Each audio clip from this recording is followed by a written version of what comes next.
Hello class, I am yo Ujjwal sir. Yo Ujjwal sir है ना? यो उज्जवल sir, yes. मैं आपको लिए चलता हूं 12.4 वाले टॉपिक में, जिसका नाम है हाइड्रोजन परमाणु का बोर मॉडल। ठीक है, चलिए कोशिश करते हैं इसे भी बेहतर बनाने का और इसे भी बेहतर तरीके से पढ़ने का। तो द फर्स्ट पॉइंट इज क्या है कि बच्चों, रदरफोर्ड, कौन थे हमारे भाई साहब? रदरफोर्ड है ना? रदरफोर्ड ने परमाणु की प्रतिरूप का, ठीक है, परमाणु की प्रतिरूप का ओके स्थापना कर चुके थे भाई साहब, स्थापना कर चुके थे। ठीक है, या फिर कहे तो प्रतिरूप है ना, प्रतिरूप क्या कर चुके थे हमारे? प्रतिरूप, परमाणु की जो प्रतिरूप थी वह परमाणु प्रतिरूप को तय कर चुके थे। ठीक है, रदरफोर्ड ने परमाणु की प्रतिरूप को तय कर चुके थे। अब तक जो है ना, ये जब भी बात हो रही थी अब तक रदरफोर्ड परमाणु की प्रतिरूप को तय कर चुके थे। ठीक है, अब ये टॉपिक जब तक बात की जा रही थी तब तक। ठीक है, चलिए क्या कह चुके थे वो? उनके अनुसार, ठीक है, उनके सिद्धांतों के अनुसार, ठीक है, भाई साहब रदरफोर्ड के अल्फा प्रकीर्णन के अनुसार, अल्फा प्रकीर्णन से उन्होंने नाभिकों की अभिगृहित दी थी। ठीक है, उन्होंने कुछ कथन कहे थे परमाणु की प्रतिरूप के बारे में, है ना? तो वो परमाणु की प्रतिरूप को जो है ना वो तय कर चुके थे कि क्या होती है। अब उनके अनुसार, ठीक है, परमाणु के नाभिक में, ठीक है, द्रव्यमान होते हैं। ठीक है, पूरी तरह से द्रव्यमान होते हैं, है ना? एवं इलेक्ट्रॉन नाभिक के चारों ओर, ठीक है, अस्थाई कक्षा में, ओके, मैं अस्थाई तो उस समय तक उन्होंने नहीं कहा था, उन्होंने कहा था नाभिक के चारों ओर, ठीक है, स्थिर, ओके, चारों ओर स्थिर होकर गति करते हैं। स्थिर होकर क्या करते हैं? गति करते हैं। अब स्थिर होने का मतलब क्या है? नाभिक के ना ही पास आना और नाभिक से ना ही दूर जाना, बल्कि स्थिर, नाभिक से स्थिर दूरी पर वह चक्कर काट रहे होते हैं। ये समझिएगा बातों को, ठीक है? गलत मत ले जाइएगा इस स्थिर को, आप गलत दिशा में मत ले जाइएगा। आप कुछ भी कर सकते हो भाई साहब, आपका दिन चल रहा है आजकल, आप कुछ भी कर सकते हो, है ना? भाई अब तक रदरफोर्ड परमाणु की प्रतिरूप को तय कर चुके थे, परमाणु प्रतिरूप दे चुके थे, और उनके अनुसार वो क्या था कि परमाणु के जो नाभिक है उनमें द्रव्यमान होते हैं और इलेक्ट्रॉन नाभिक के चारों ओर स्थिर होकर क्या होते हैं? गति करते हैं। यह बात कर चुके थे भाई साहब। कितने ईस्वी में भाई साहब? ये जो 1904 ईस्वी में रदरफोर्ड ने जो है ना एक्सपेरिमेंट किया था इसका, ठीक है, उससे पहले बच्चों 1800 लगभग 85 के लगभग मैक्सवेल नाम के एक वैज्ञानिक थे, जिन्होंने, ठीक है, क्लासिकी विद्युत चुंबकीय सिद्धांत दिया था। और उनके अनुसार से क्या कहना था वो देखिए क्या कहना था भाई साहब।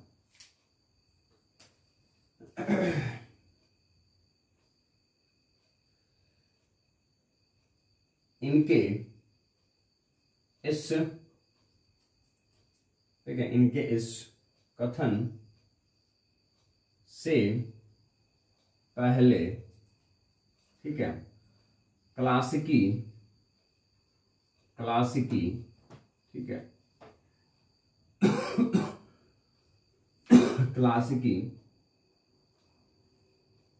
ओके, क्लासिकी विद्युत चुंबकीय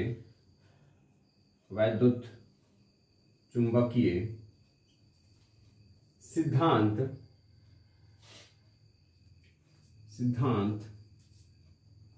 सर्वमान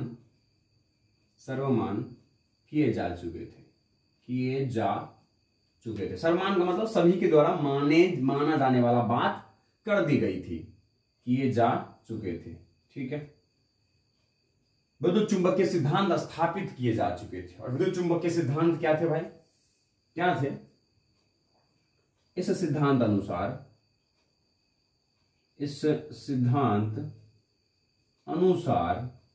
ठीक है, इस सिद्धांत अनुसार कोई भी, ठीक है, आवेशित कण, ठीक है, त्वरित हो तब यह विद्युत चुंबकीय, ठीक है, वैद्युत चुंबकीय विकिरण उत्सर्जित करते हैं,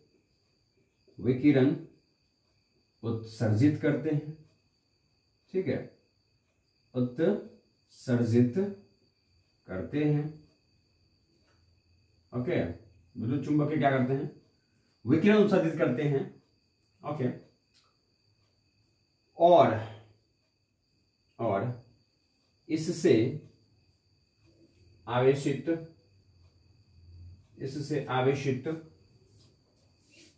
कण की, ठीक है, आवृत्ति में और ऊर्जा में कमी आती है। क्या आती है भाई साहब? कमी आती है, ठीक है। यह सिद्धांत क्या कहा जा चुका था, किसके अनुसार से भाई साहब? विद्युत चुंबकीय सिद्धांत के अनुसार से, ठीक है। समझिएगा भाई साहब, कहानी है, कहानी ही समझना पड़ेगा आपको, है ना।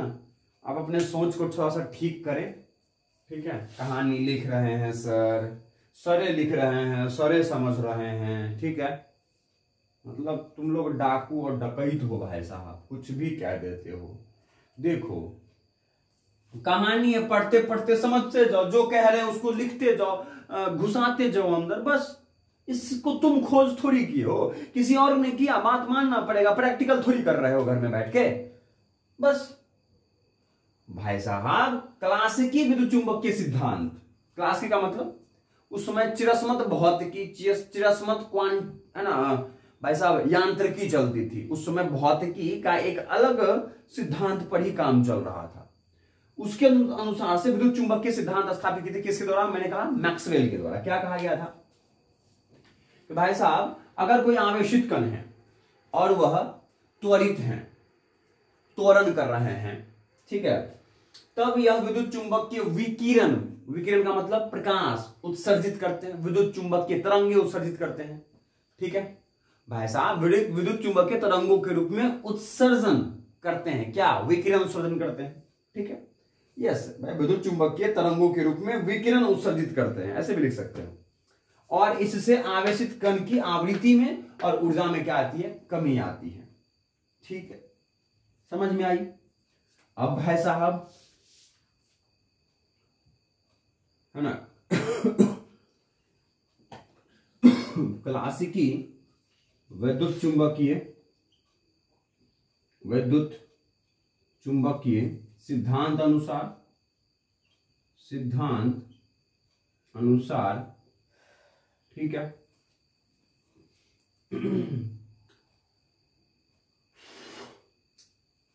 वृत्ताकार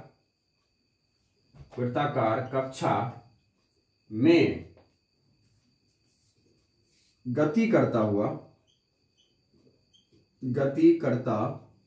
हुआ इलेक्ट्रॉन, ठीक है, वैद्युत चुंबकीय विकिरण, है ना, विकिरण उत्सर्जित करेगा, ठीक है, विद्युत चुंबकीय, है ना, विकिरण, विद्युत चुंबकीय विकिरण उत्सर्जित विद्युत चुंबकीय तरंगों, विद्युत चुंबकीय तरंगों के विकिरण का, ठीक है, उत्सर्जन होगा,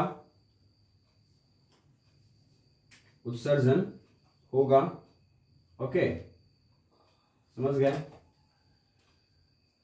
होगा, है ना, और यह ऊर्जा में कमी एवं आवृत्ति में, भाई साहब ऊर्जा में कमी आएगी तो आवृत्ति में भी कमी आएगी, आवृत्ति में कमी होने के साथ सर्पिलाकार पथ पर गति करते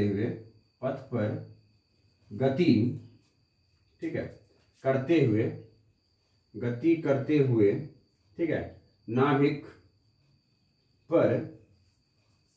पर गिर जाएगा,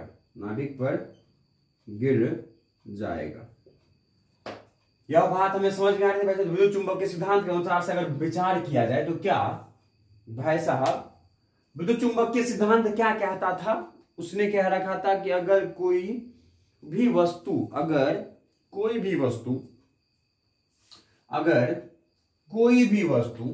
आवेशित है और वह त्वरित है, तब यह विद्युत चुंबकीय विकिरण उत्सर्जित करेगा और इससे आवेशित कण की आवृत्ति में और ऊर्जा में कमी आएगी।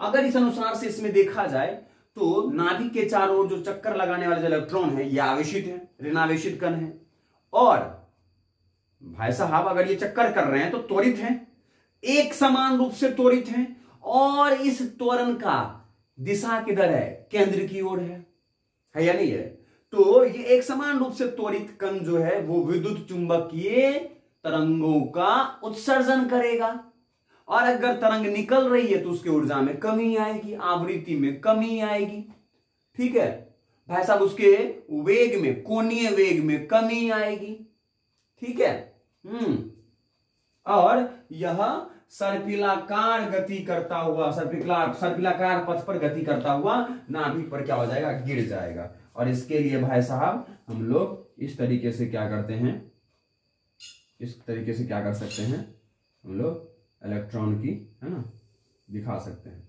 अगर कोई इलेक्ट्रॉन इसमें गति कर रहा था तो भाई साहब यह गति करता हुआ सर्पिलाकार पथ पर गति करता हुआ, ठीक है, इस नाभिक पर गिर जाएगा, ठीक है, इस तरीके से सर्पिलाकार पथ पर, है ना, गति करता हुआ क्या हो जाएगा, सर्पिलाकार पथ पर, ठीक है, गति करता हुआ, ठीक है, गति करता हुआ नाभिक पर गिर जाएगा, ठीक है, इस तरीके से गिर जाएगा, है ना। और हर एक बार क्या होगा, विद्युत चुंबक के तरंगों का क्या हो रहा होगा, उत्सर्जन हो रहा होगा, क्या हो रहा होगा भाई साहब, उत्सर्जन, ठीक है, यस, इस तरीके से गति कर रहे होंगे, है ना, ये देखिए, और इस तरह से आगे क्या हो जाएगा, ये मतलब कहे तो अगर नाभिक, भाई साहब इसको ऐसे दिखा सकते हैं, अगर नाभिक का यहाँ पर Ze आवेश हैं तो कोई इलेक्ट्रॉन क्या करेगा भाई साहब, यहां से गति करता हुआ इस पर आके गिर जाएगा, ठीक है, यहां आके गिर जाएगा, समझ गए। तो ये चित्र क्या है भाई साहब, क्या है, ये चित्र है हमारे, है ना, परमाणवीय, ठीक है, परमाणवीय, ठीक है, परमाणवीय प्रतिरूप, परमाणुीय प्रतिरूप की अस्थाई स्वरूप, ऐसे स्वरूप हो जाएंगे ऐसे, ठीक है। परमाणु की अस्थाई, मैं ऐसे लिख सकता हूँ भाई साहब, ऐसे लिखो, ऐसे लिखो, ऐसे लिखो, परमाणु, ठीक है, की अस्थाई प्रतिरूप, ठीक है, अस्थाई प्रतिरूप, ठीक है, विद्युत चुंबकीय सिद्धांत के अनुसार से ऐसा कुछ हो जाएगा। क्या आपके कैमरे में विजिबल है ये सब? बिल्कुल, ठीक है। क्या बच्चों ये सब समझ में आ रही है? फटाफट आप इसको स्क्रीनशॉट ले लीजिए ताकि मैं इससे आगे बढ़ूं। ले लिए होंगे आप, मजा आया होगा इसको देख करके। चलिए, जितनी कहानी बनाई गई है उन कहानियों को समझें आप, ठीक है। ऐसा विद्युत चुंबकीय सिद्धांत कह रहा था, क्या कह रहा था कि अगर कोई आवेशित कण है, वो अगर गति करें, त्वरित हो रहे हैं, तो वो ऊर्जा अवसरित करेगा, और अगर उसके अंदर से ऊर्जाएं निकलेंगी भाई साहब, तो उसके खुद की ऊर्जाएं कम होंगी, ऊर्जा कम होगी तो आवृत्ति कम होगा, आवृत्ति कम होगा तो भाई साहब उसके क्या, भाई साहब आवृत्ति कम होगा तो उसके वेग में कमी आएगी, भाई उसके ऊर्जा में कमी आएगी, आवृत्ति में भी कमी आएगी। ऊर्जा में कमी आने का मतलब क्या हुआ? आवृत्ति में कमी। भाई साहब विद्युत चुंबकीय अगर तरंग है तो उसकी ऊर्जा क्या होती है? H गुना में न्यू, न्यू क्या है? आवृत्ति, फ्रीक्वेंसी, ठीक है। तो उतने ऊर्जा निकलेंगी तो उतना ऊर्जा से कमी आ जाएगा, उस आवेशित कण के ऊर्जा में कमी आ जाएगी, उतनी है या नहीं है? चलिए मिटा दिया जाए, चलो चलो।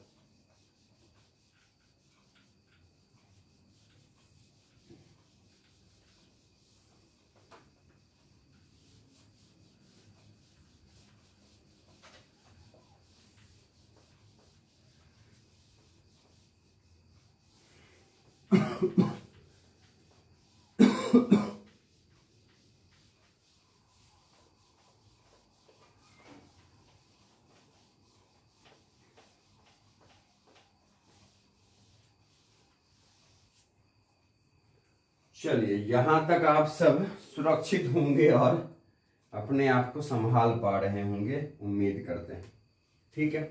चलिए बच्चों, इसके आगे कुछ और बातें भी हम लोग लिखेंगे इसके बारे में। वो क्या है वो देखिए।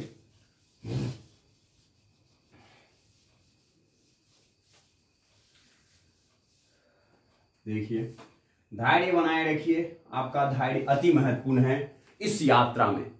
यात्रीगण अपने, है ना, सामानों का पूरा ख्याल रखें, अपना भी पूरा ख्याल रखें और हमारे साथ यात्रा करते रहे। हम लोग सुरक्षित तरीके से धरती पर लैंड करेंगे, ऐसी हमें आशा है ना। चलो देखो भाई साहब, विद्युत चुंबकीय, ठीक है, और विद्युत, ऐसे भी लिख सकते हो, विद्युत चुंबकीय, ठीक है, सिद्धांत, विद्युत चुंबकीय सिद्धांत अनुसार, ठीक है, विद्युत चुंबकीय सिद्धांत अनुसार, ओके, विद्युत चुंबकीय सिद्धांत अनुसार भाई साहब, विद्युत चुंबकीय सिद्धांत अनुसार क्या, गति करते हुए, गति करते हुए, ठीक है, गति करते हुए, गति करते हुए आवेशित, गति करते हुए आवेशित कण, ठीक है, आवेशित कण की आवृत्ति, है ना, आवेशित कण की आवृत्ति, ठीक है, उत्सर्जित, उत्सर्जित, ठीक है, उत्सर्जित तरंगों, उत्सर्जित विद्युत चुंबकीय तरंगों, उत्सर्जित विद्युत, ठीक है, विद्युत चुंबकीय तरंगों के विकिरण, के बराबर होता है। ठीक है, बराबर होता है। मतलब बच्चों समझिएगा, अगर किसी नाभिक के चारों ओर, ठीक है, कोई भी कण, आवेशित कण है और अगर वो चक्कर लगा रहे हैं, ठीक है, इस तरीके से इसमें, इस नाभिक के चारों ओर, तो इसकी, इस इलेक्ट्रॉन की जो भी आवृत्ति होगी वही आवृत्ति, ठीक है, वही आवृत्ति होगी इससे उत्सर्जित होने वाले, इससे उत्सर्जित होने वाले विद्युत चुंबकीय तरंग की।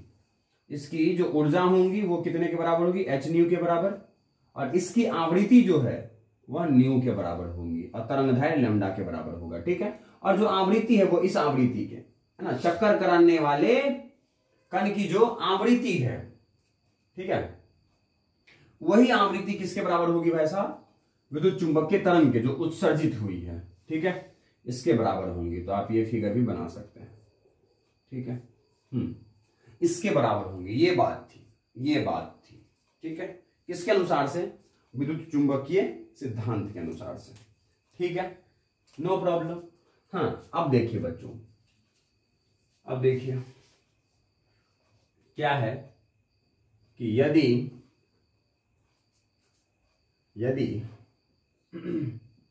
सर्पिलाकार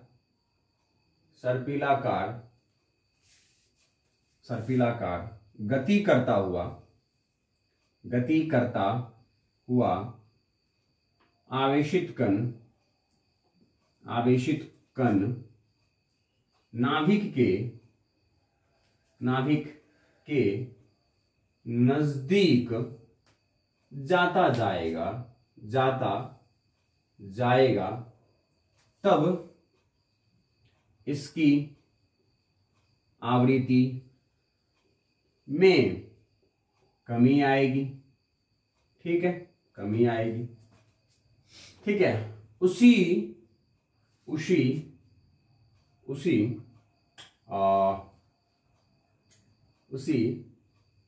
अनुसार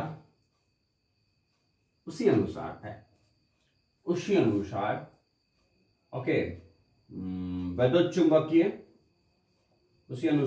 विद्युत चुंबकीय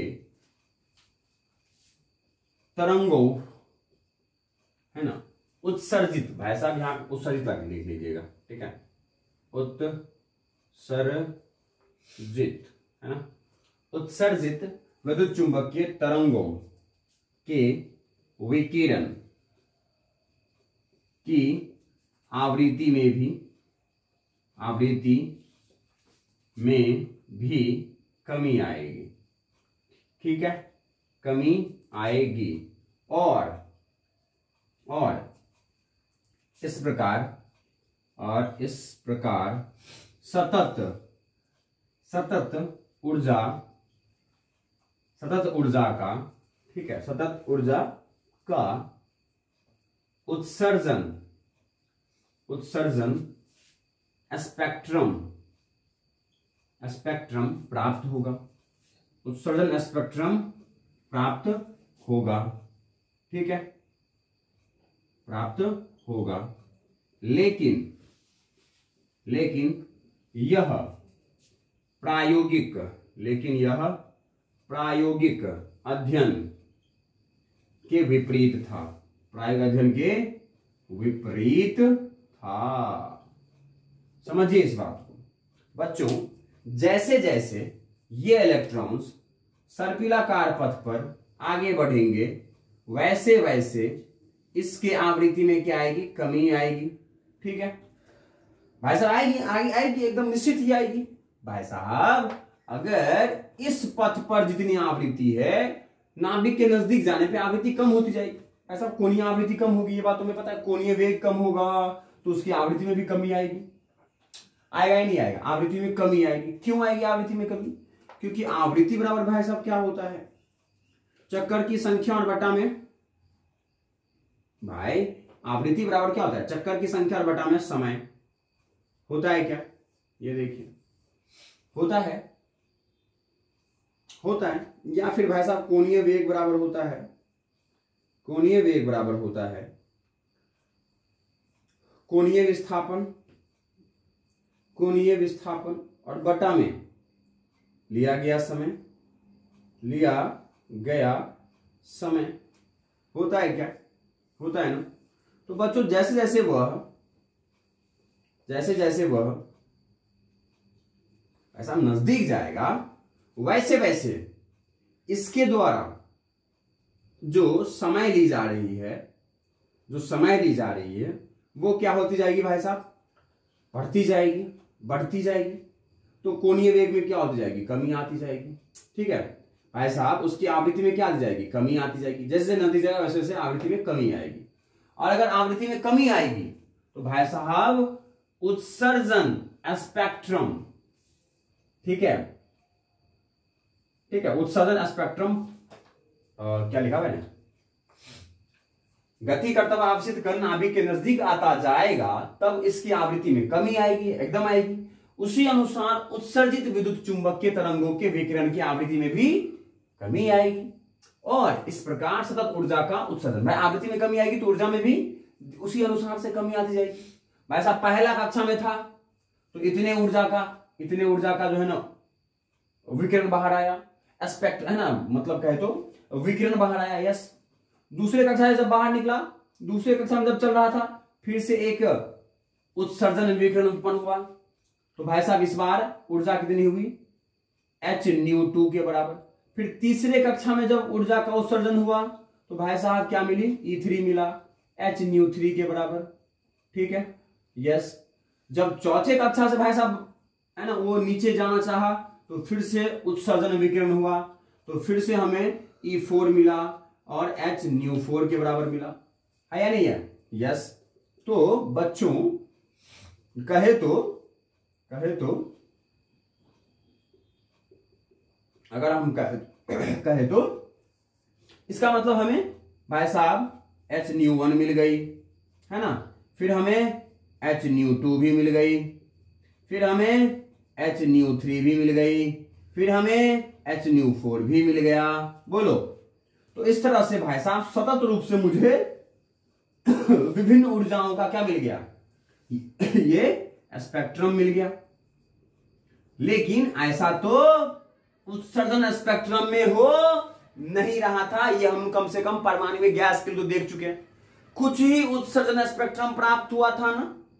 हाँ, मतलब भाई साहब विद्युत चुंबकीय सिद्धांत रदरफोर्ड के कमियों को व्यक्त करने लगा कि रदरफोर्ड जो कहे थे, क्या कहे थे उन्होंने कहा था कि परमाणु के पूरे द्रव्यमान और धनात्मक आवेश केंद्र में रहेंगे, ठीक है, और इलेक्ट्रॉन अपने अपने कक्षाओं में नाभिक के चारों ओर चक्कर काटते रहेंगे, अपने कक्षाओं में चक्कर लगाते रहेंगे, ठीक है, नाभिक के बाहर अपने कक्षाओं में चक्कर काटते रहेंगे। ऐसा जो उन्होंने कहा था ये बात भाई साहब अब सही नहीं साबित हो रही थी, क्योंकि उससे पहले विद्युत चुंबक के सिद्धांत स्थापित हो चुके थे और उनके अनुसार से अगर कोई आवेशित कण चक्कर लगाएगा, त्वरित रहेगा, तो भाई साहब वो ऊर्जा उत्सर्जन करेगा और ऊर्जा उत्सर्जन करेगा तो उसकी ऊर्जा में कमी आएगी धीरे धीरे, और धीरे धीरे वह कम वृत्ताकार कक्षा पर, कम त्रिज्या वाले वृत्ताकार कक्षा पे आता जाएगा और धीरे धीरे एक समय पर वह बीच में गिर जाएगा।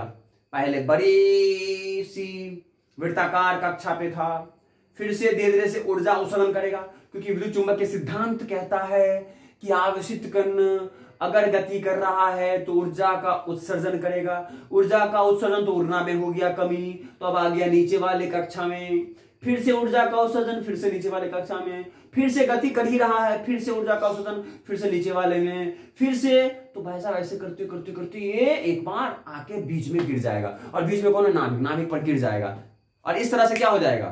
परमाणु की जो प्रतिरूप है वो अस्थायी होगी। किस अनुसार से?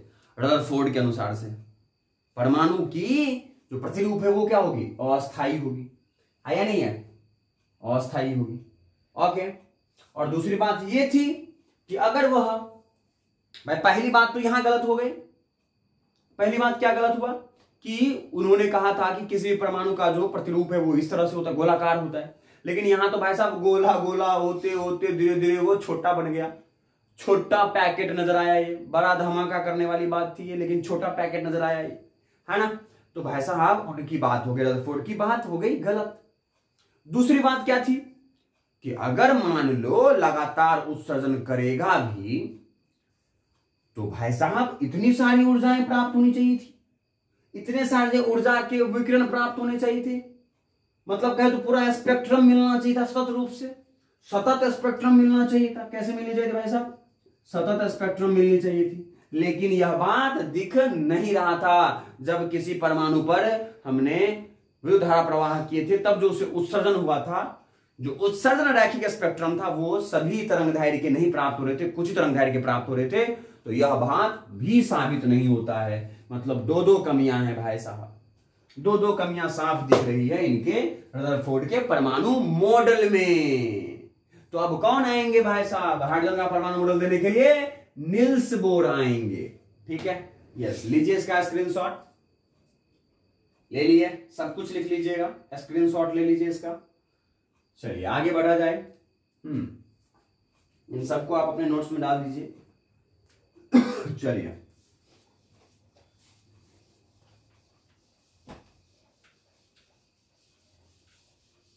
आप हमारे इन चर्चाओं को जो है वो ग्रहण कर रहे हैं, उम्मीद करते हैं, और समझ पा रहे हैं। भाई साहब इतने बड़े बड़े वैज्ञानिकों की बातों को हम लोग ऐसे इतने साधारण रूप से कर लेते हैं और समझ जाते हैं, कितनी बड़ी बात है। भाई साहब अभी आप पहली बार पढ़ रहे हैं, हम पहली बार आपको पढ़ा रहे हैं, तो यह हमारे लिए उतना ही समझना कठिन है जिस तरीके से उस समय पर वैज्ञानिकों को यह समझ पाना कठिन था और उनके लिए सोचना कठिन था। भाई साहब वो लोग सोच ही नहीं पा रहे थे, कुछ भी बोल दे रहे थे।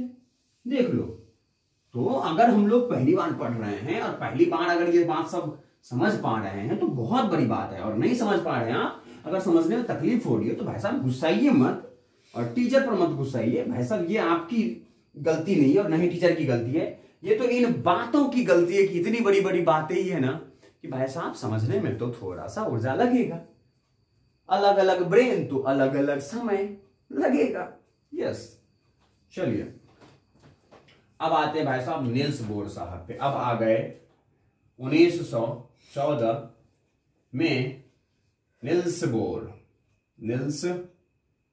बोर ने, ठीक है, यह कथन दिया कि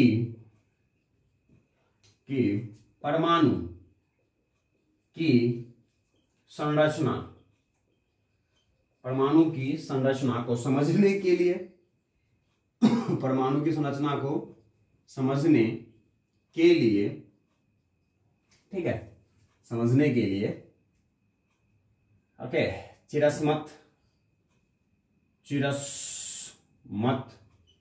ठीक है, यांत्रिकी, चिरस्मत यांत्रिकी एवं वैद्युत चुंबकीय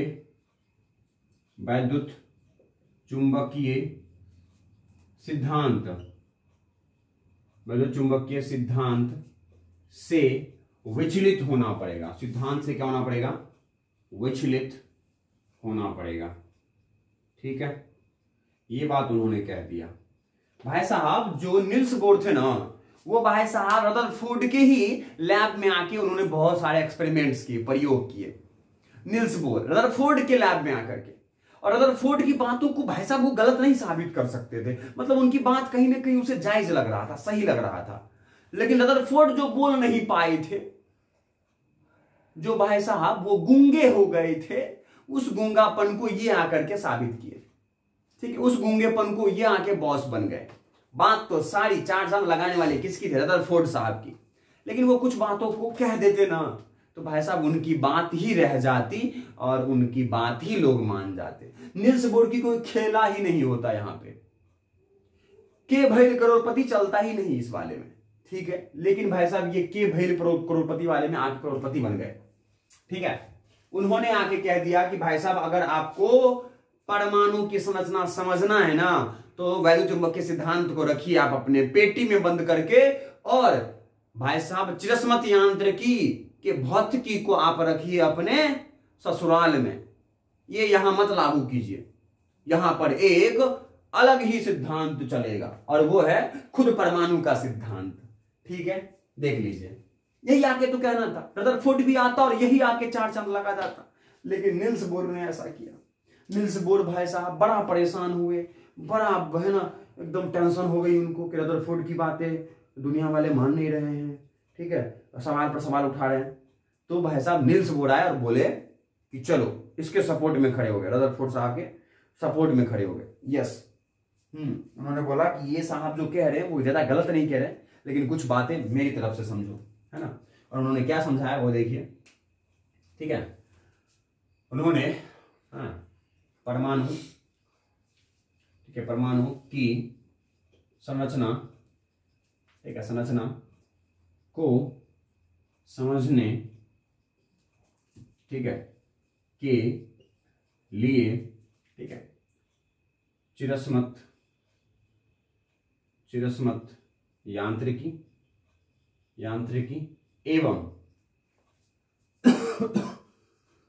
एवं क्वांटम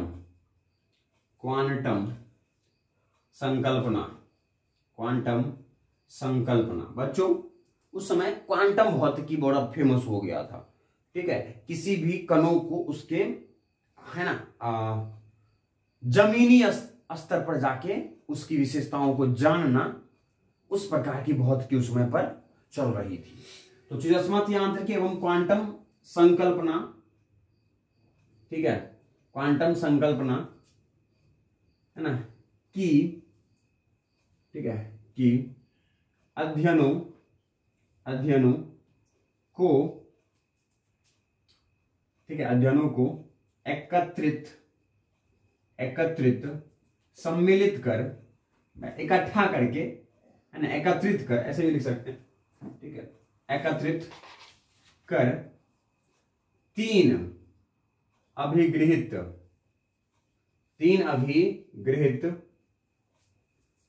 ठीक है, तीन अभिगृहित दिए उन्होंने। 3 अभिगृहित का मतलब 3, ठीक है, मुख्य सिद्धांतों का उन्होंने व्याख्या किया। उनके तरफ से 3 सिद्धांतों की, ठीक है, 3 सिद्धांत पर चलने की आग्रह की गई लोगों से, ठीक है। वो क्या क्या थी वो देखिए, वो क्या थी। सबसे पहली उसकी अभिगृहित क्या थी, ठीक है। तो हम लोग सबसे पहला जानेंगे निल्स बोर की प्रथम अभिगृहित, ठीक है, निल्स बोर की प्रथम, है ना, अभिगृहित, ठीक है। प्रथम अभिग्रहण क्या था इसका, वो जानेंगे हम लोग। प्रथम अभिग्रहण के अनुसार से उन्होंने क्या कहा था वो देखिए। उन्होंने कहा था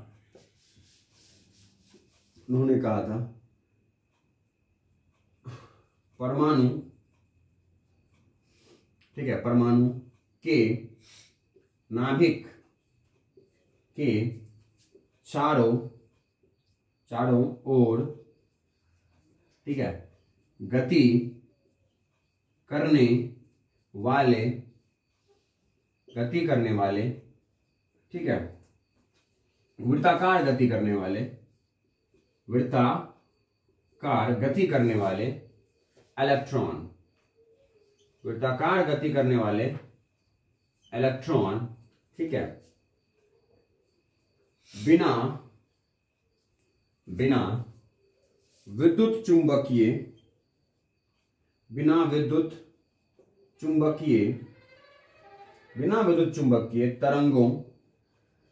तरंगों के विकिरण का उत्सर्जन कर, ठीक है, का उत्सर्जन कर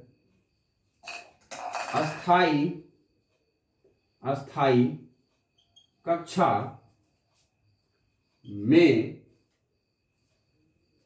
में, ठीक है, सतत, ठीक है, गति करते हैं, सतत गतिशील रहते हैं, ठीक है, ऐसा उन्होंने कहा। पहला उनके अभिग्रहण से, प्रथम अभिगृहित चीजों से क्या था कि परमाणु के नाभिक के चारों ओर जो वृत्ताकार गति करने वाले जो इलेक्ट्रॉन है, ठीक है, किसी भी परमाणु के किसी भी कक्षा के इलेक्ट्रॉन, कोई भी इलेक्ट्रॉन, ठीक है, किसी भी परमाणु के नाभिक के चारों ओर वृत्ताकार गति करने वाले कोई भी इलेक्ट्रॉन, ठीक है, कोई भी इलेक्ट्रॉन किसी भी परमाणु, ठीक है, किसी भी परमाणु के नाभिक के चारों ओर वृत्ताकार गति करने वाले कोई भी इलेक्ट्रॉन बिना विद्युत चुंबकीय तरंगों के विकिरण का उत्सर्जन कर अस्थायी कक्षा में, कौन सी कक्षा में, अस्थायी कक्षा में सतत गतिशील रहते हैं। समझ गए बात? भाई साहब अब लोग पूछने लगे ये आपका अस्थायी कक्षा कौन सा है, कौन से अस्थायी कक्षा कह रहे हैं आप? तो देखिए दूसरा क्या था उसमें, निल्स बोर की द्वितीय अभिग्रहित, ठीक है, ओके, मैं लिखता हूं यहां पर अभिग्रहित अनुसार, ठीक है, उस अनुसार उन्होंने क्या कहा, ठीक है, अभिग्रहित अनुसार, ओके, और निल्स बोर की, ठीक है, द्वितीय अभिग्रहित अनुसार क्या कहा उन्होंने, देखिए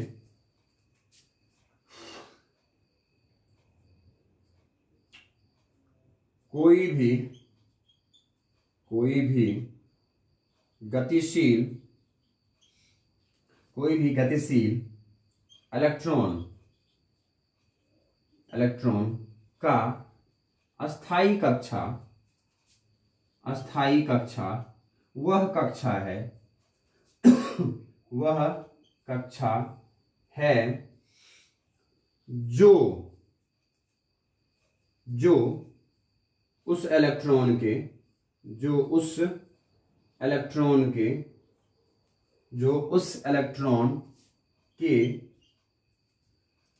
जो उस इलेक्ट्रॉन के कोणीय संवेग के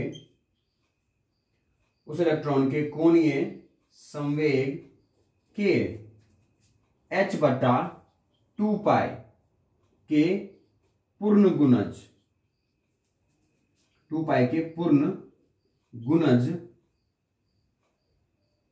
ठीक है, गुणज के बराबर हो, पूर्ण गुणज के क्या हो, बराबर हो, ठीक है, यस। भाई कोई भी गतिशील इलेक्ट्रॉन का स्थायी कक्षा वह कक्षा है, ठीक है, वह कक्षा है जो उस इलेक्ट्रॉन के कोणीय संवेग के h/2π के पूर्ण गुणज के बराबर होते हैं, ठीक है, मतलब वह इलेक्ट्रॉन उसी कक्षाओं में गति करेंगे जिस कक्षा में होने पर उसका जो कोणीय संवेग होगा वह कोणीय संवेग बराबर हो किसके, h/2π के पूर्ण गुणज के, और पूर्ण संख्याओं किसे दिखाते हैं, n से, तो इसके बराबर हो, ये उसी कक्षा में ये गति करेंगे। उस इलेक्ट्रॉन का जो कोणीय संवेग होगा वो कोणीय संवेग बराबर हो किसके, h/2π गुना में n के। यहां पर n क्या है, पूर्ण संख्या है या फिर कक्षा का संख्या है। यहां n क्या है बच्चों, यहां n क्या है, पूर्ण संख्या, और पूर्ण संख्या होने पर यह क्या होगा, यह है पूर्ण संख्या, ठीक है, और पूर्ण संख्या होने पर क्या होगा बच्चों, ये nवें कक्षा का, कौन सी कक्षा का, nवें कक्षा का कोणीय संवेग, ठीक है, पूर्ण संख्या है, और ये पूर्ण संख्या किसको व्यक्त करता है, ये कक्षा की संख्या को व्यक्त करता है, कक्षा की संख्या, ठीक है, जिस भी कक्षा में वो गतिशील है। क्या इतनी बात दिख रही है आपको? फटाफट स्क्रीनशॉट ले लीजिए, आप फटाफट स्क्रीनशॉट लीजिए ताकि मैं आगे बढ़ूं। यहां तक आपको समझने में तकलीफ ज्यादा होनी नहीं चाहिए। मिटा दिया जाए, बताइए। चलिए, तो दो अभिगृहित सिद्धांत के बारे में निल्स बोर के आपने अध्ययन कर लिया, ठीक है। तीसरा भी हम लोग अध्ययन करेंगे। उन्होंने तीन बातें की। पहली बात कही कि भाई साहब पहले आप विद्युत चुंबकीय सिद्धांतों को और आप यांत्रिकी की जो चिरस्मत यांत्रिकी है उनको पहले आप थोड़ा सा उनसे विचलित हो जाइए। इनको यहां मत लगाइए, इनको यहां पर मत लगाइए, मैं जो कह रहा है उसी को सुनिए, ठीक है। भाई साहब तेरा भाई आ गया है ना, तेरा भाई निल्स बोर आ गया, अब जो कहेगा उसी को सुनते जाओ। दुनिया वालों तुम कुछ बोलोगे, मैं यहां चला जाऊंगा और भाई साहब तुम लोग लग जाओगे किसमें, समस्याओं में। तो समस्या का समाधान मैं लेकर आया हूं, सुनो। उन्होंने कहा, पहली समस्या उन्होंने क्या कहा, भाई साहब खेला ही उसने बिगाड़ दिया। खेल क्या बिगाड़ दिया? उसने कहा भाई साहब ऐसे थोड़ी गलत होने दूंगा मैं रदरफोर्ड की बातों को। उन्हें कहा कि भाई साहब रदरफोर्ड जो कह रहे हैं वो सही है, बस थोड़ी बात समझो तुम। बात यह है कि अगर जो हमारे इलेक्ट्रॉन है वो इलेक्ट्रॉन अपनी कक्षाओं में रह करके कोई इलेक्ट्रॉन कोई है ना ऊर्जाओं का उत्सर्जन नहीं करेंगे, ठीक है, किसी भी ऊर्जाओं का उत्सर्जन नहीं करेंगे, और वो किसी एक अस्थायी कक्षा में, उसका कक्षा अस्थायी रहेगा, ठीक है, स्टेबल रहेगा, वो अपने कक्षा से बाहर कहीं नहीं जाएगा, ठीक है, उसी कक्षाओं में वो क्या करेगा, गतिशील रहेगा। फिर दूसरी बात है ये अस्थायी कक्षा क्या है, तो उन्हें कहा वो इलेक्ट्रॉन जिस भी कक्षा में गति कर रहा है उस कक्षा में गति करते समय उसका जो कोणीय संवेग होगा वो कोणीय संवेग बराबर होना चाहिए किसके, h/2π के पूर्ण गुणज के, ठीक है, यस। तीसरी बात देखिए, तीसरी अभिगृहित क्या था उसका, निल्स बोर के है ना तीसरी अभिगृहित अनुसार,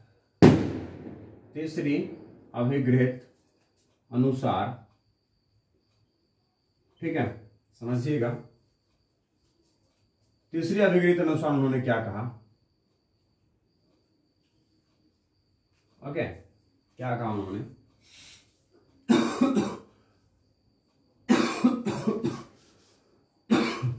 देखिए जब कोई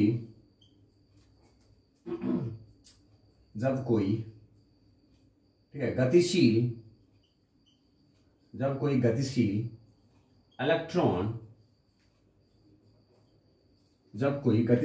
इलेक्ट्रॉन ठीक है उल्लेखित अविकरणीय ठीक है ऊर्जा के कक्षा से निम्न ऊर्जा की कक्षा में आते हैं, ऊर्जा के कक्षा में आते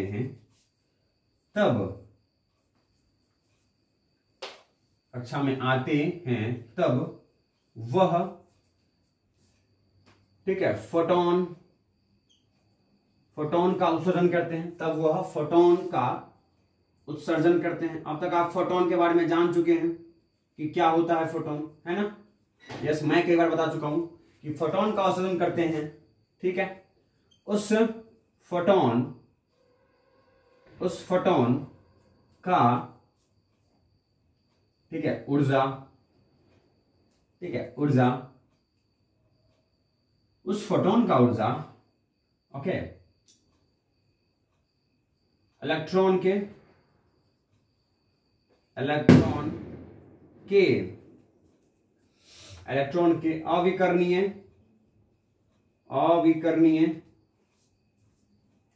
अविकरणीय ठीक है ऊर्जा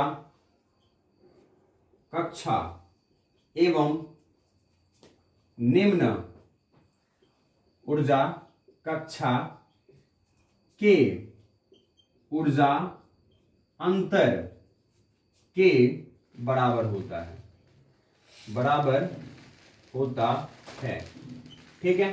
तीसरी बात उन्होंने क्या कहा था बच्चों, जो अगर किसी एक कक्षा से दूसरे कक्षा में अगर कोई इलेक्ट्रॉन जाते हैं, अपनी अविकरणीय ऊर्जा कक्षा से अगर किसी निम्न ऊर्जा कक्षा में जाते हैं तो वह इलेक्ट्रॉन का उत्सर्जन करते हैं, मतलब विकिरण का उत्सर्जन करते हैं, विद्युत चुंबकीय तरंगों का उत्सर्जन करते हैं, किस रूप में, फोटोन के रूप में, और उस फोटोन की जो ऊर्जा होगी वो किसके बराबर में होगी, h-nu के बराबर में, और उसका जो ऊर्जा है वो किसके बराबर होगा बच्चों, जो उसका अविकरणीय ऊर्जा कक्षा है और जिस वो निचले वाले ऊर्जा कक्षा में गए हैं उन दोनों ऊर्जा कक्षाओं के ऊर्जा के अंतर के बराबर होता है, समझ गए। अगर अपनी इस ऊर्जा कक्षा से इलेक्ट्रॉन जो है नीचे आए हैं, किसी निम्न कक्षा में आए हैं, ठीक है, अगर इस ऊर्जा कक्षा का ऊर्जा कितना है EI है और इस ऊर्जा कक्षा का कितना ऊर्जा है EF है, अगर इलेक्ट्रॉन ठीक है यहां से यहां आते हैं तो भाई साहब ये है ना फोटोन का उत्सर्जन करते हैं और इसका ऊर्जा किसके बराबर होता है, h-nu के बराबर, और ये h-nu किसके बराबर होता है भाई साहब, इन दोनों के बीच में ऊर्जा अंतर के बराबर, मतलब कहे तो डेल्टा ई के बराबर। और ये डेल्टा ई किसके बराबर में होता है भाई साहब? ई आई माइनस ई एफ के बराबर। समझ गए बात? ये क्या है भाई साहब? ये क्या है? फोटोन का, ये जो फोटोन बाहर निकला है, फोटोन का, समझ गए बात? फोटोन का, ठीक है, फोटोन का ऊर्जा, ये ऊर्जा फोटोन का है। और ये फोटोन का ऊर्जा जो है वह किसके बराबर होता है भाई साहब? डेल्टा ई की जगह हम लिख सकते हैं भाई साहब डेल्टा ई, तो फिर आपको यहाँ पे डेल्टा ई लिखना पड़ सकता है, ठीक है, वो डेल्टा ई के बराबर होगा। और ये डेल्टा ई किसके बराबर होगा भाई साहब? एच न्यू के बराबर में होगा, ठीक है। और ये एच न्यू किसके बराबर होगा? ई आई माइनस ई एफ के बराबर होगा। समझ गए बात? यस, ओके, समझ गए ना? यस यस यस, कोई दिक्कत नहीं होनी चाहिए, ठीक है। ये क्या हो गया बच्चों? ये हो गया, ठीक है, ये हो गया आपका ऊर्जा स्तर, ये है आपका ऊर्जा स्तर, ठीक है। ओके, चलिए, तो नो प्रॉब्लम, आपको यहां तक कोई दिक्कत नहीं बच्चों। इसको स्क्रीनशॉट लीजिए ताकि मैं इसे मिटा दूं, ठीक है, मिटा दिया जाए, किसी को कोई प्रॉब्लम नहीं होना चाहिए। मिटा दूं मैं इसे, ले लिया आपने स्क्रीनशॉट। चलिए,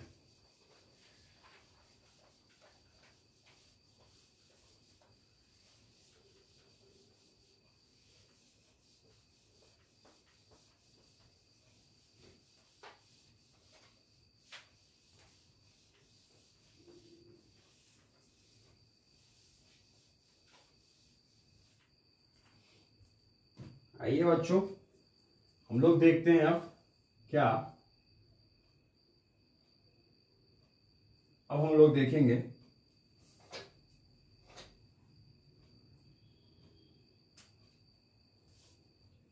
है ना। अब तक हमें ज्ञात है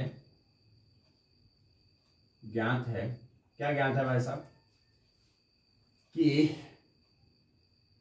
ठीक है, एनवें कक्षा में, है ना, एनवें कक्षा में गतिशील इलेक्ट्रॉन की त्रिज्या Rn एवं वेग Vn हो, तब कोणीय संवेग जो है, जो कोणीय संवेग है बच्चों, वो कितना हो जाएगा? वो हो जाएगा हमारे पास, कोणीय संवेग किसे दिखाते हैं बच्चों? L से। इस L का जो परिमाण है वो कितना आ जाएगा? वो आ जाएगा बच्चों mv/r के बराबर। किसके बराबर आ जाएगा? mv/r के बराबर, ठीक है। किसके बराबर होगा भाई साहब? mv/r के बराबर। नो प्रॉब्लम, पक्का? बच्चों, कोणीय संवेग किसके बराबर में होगा? है ना, mv/r के बराबर, ओके। और ये बराबर होगा बच्चों, अभी कुछ देर पहले जो है वो किसने कहा है भाई साहब? यहां पे Vn आ जाएंगे और यहां Rn आ जाएंगे, ठीक है। और nवें कक्षा की कोणीय संवेग आ जाएगी। तो ये बात आप समझ चुके हैं, इसे हमें फर्स्ट समीकरण कह देना चाहिए, आपको प्रॉब्लम नहीं होनी चाहिए, ठीक है।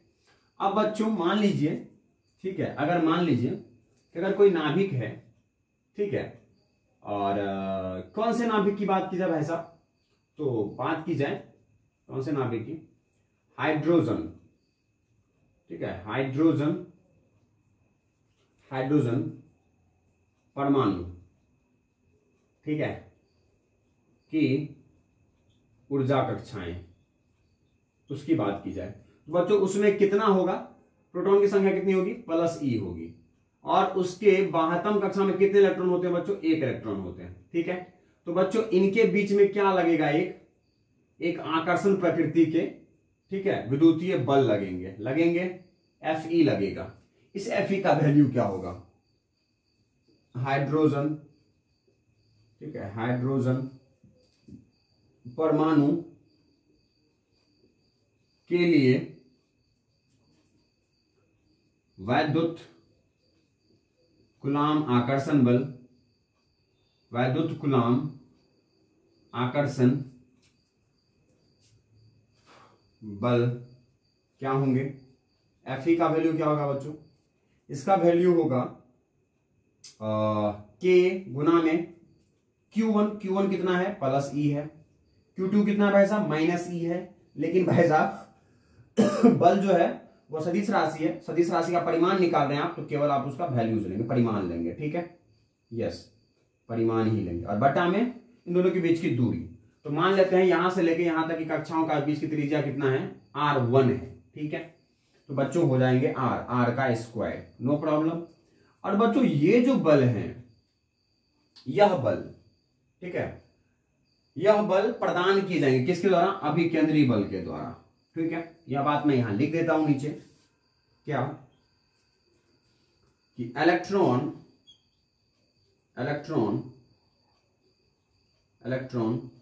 को, ठीक है, वृत्तीय कक्षा में, ठीक है, गतिशील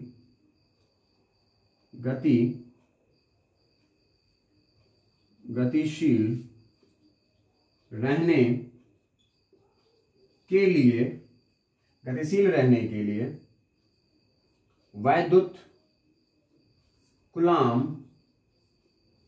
आकर्षण बल, ठीक है, अभिकेंद्री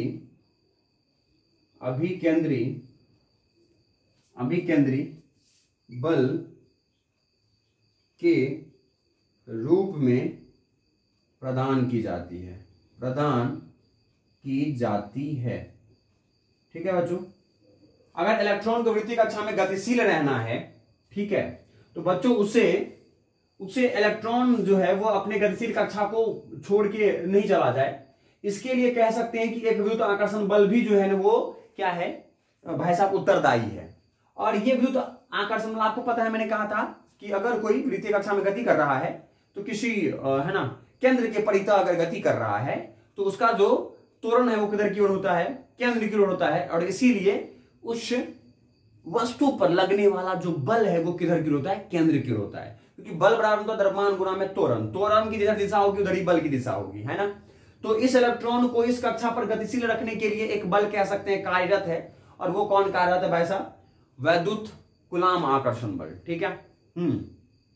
और बच्चों यह कूलाम आकर्षण बल जो है वो किस रूप में है? यहां पर वो है अभिकेंद्री बल के रूप में, है ना? हमको पता है गतिशील है तो एक केंद्र की ओर बल लगेंगे, अभिकेंद्री बल। तो यहां पे अभिकेंद्री बल जो लग रहे हैं वो किस रूप में प्रदान है भाई साहब? वैद्युत आकर्षण बल के रूप में, ठीक है?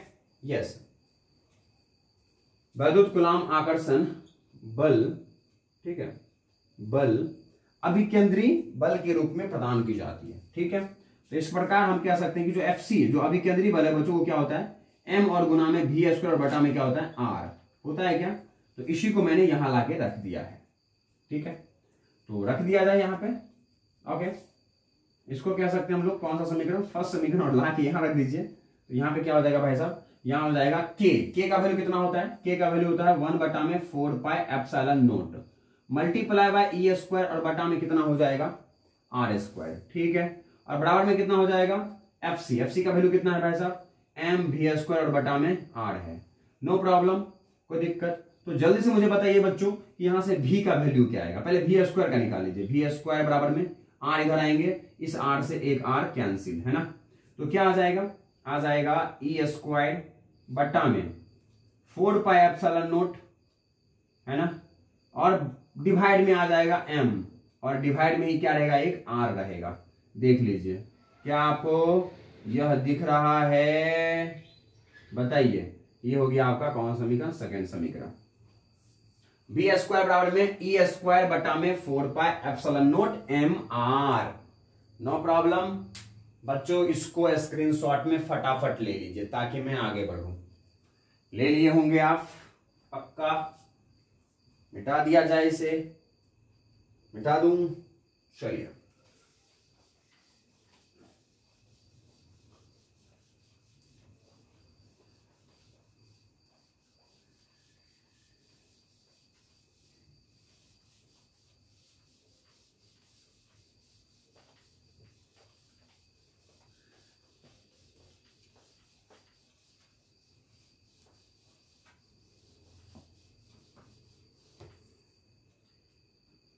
आइए अब बच्चों हम क्या करते हैं, सेकेंड समीकरण से। कौन से समीकरण से? सेकेंड समीकरण से। ओके, सेकेंड समीकरण से क्या लिखते हैं हम लोग? यहां पर हम लोग लिखते हैं बच्चों इसकी वैल्यू, आर की वैल्यू। ठीक है, हमारे पास आया था क्या, वी स्क्वायर बराबर में E square 4 pi epsilon naught multiply by M multiply by R. ठीक है, नो प्रॉब्लम। तो यहां से बच्चों आर की वैल्यू क्या आ जाएगी? आर की वैल्यू आ जाएगी ई स्क्वायर बटा में 4 पाई एप्सिलॉन नोट एम और गुना में वी स्क्वायर, यही मिलेगा बच्चों। इसको कहते हैं हम लोग थर्ड समीकरण। और थर्ड को कहां रखते हैं? थर्ड को इस समीकरण में रखने पर, इस समीकरण में रखने पर कौन सा समीकरण बच्चों?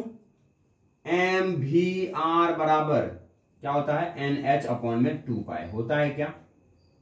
रख दीजिए यहां लाके आर का वैल्यू, तो क्या हो जाएगा? एम और गुना में भी और गुना में आर। ठीक है, तो रखिए आर का वैल्यू क्या है? ई स्क्वायर बटा में 4 पाई एप्सिलॉन नोट और गुना में एम और गुना में वी स्क्वायर बराबर में क्या हो जाएगा? एन एच और अपॉन में 2 पाई। बोलिए, एक भी से एक भी कैंसिल हो गया। यस बच्चों, क्या कीजिए, इस भी को इधर ले जाइए, बाद बाकी सबको इधर ले आइए। तो इस भी को इधर ले जाइए तो भी बराबर में क्या हो जाएगा? ये इधर आएगा तो इधर बच क्या गया? एम, है ना। इस एम से एम को भी काट दीजिए तो एम भी गया। अब ऊपर क्या बच गया? ई स्क्वायर बटा में क्या बच गया? 4 पाई एप्सिलॉन नोट बचा, और इधर से आ गया क्या? 2 पाई और गुना में एन एच आ गया। ये देखिए भाई साहब, ये देखिए आपके पास भी की जो है वो समीकरण आ चुकी है। बोलिए, और बच्चों अगर यहां एन लगा रखे तो यहां पे क्या हो जाएगा? एन हो जाएगा, और यहां पे भी एन हो जाएगा। ठीक है, यस, नो प्रॉब्लम। और बच्चों यहां पर भी एन हो जाएगा, नो प्रॉब्लम। और बच्चों कुछ और किया जाए, यहां पे भी एन हो जाएगा और यहां पे भी क्या हो जाएगा? एन हो जाएगा। ठीक है, और बच्चों यहां पर भी क्या हो जाएगा? भी एन हो जाएगा, यहां पे भी आर एन हो जाएगा, यहां पे भी आर एन हो जाएगा, यहां पे भी एन हो जाएगा। ठीक है, यस, एन में कक्षा की बात की जाए।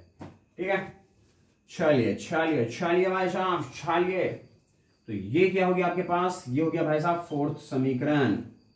और यहां से आप एनवें कक्षा में वेग निकाल सकते हैं किसी भी इलेक्ट्रॉन का। ई स्क्वायर बट्टा में 4 पाई एप्सिलॉन नोट गुना में 2 पाई और बट्टा में एन एच।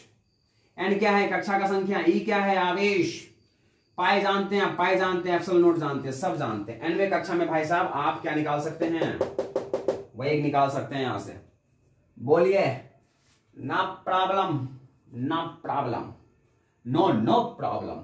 ठीक है, चलिए अब आते हैं बच्चों हम लोग किस पर? अब आते हैं हम लोग आर एन पर। आर एन कैसे निकाला जाए? बच्चों देखिए, यहां से वी एन का वैल्यू जाके रखिए इस समीकरण में। ठीक है, इस समीकरण में। तो बच्चों मैं इसको कह देता हूं 3 डैश और इसको कह देता हूं बच्चों मैं 4 डैश।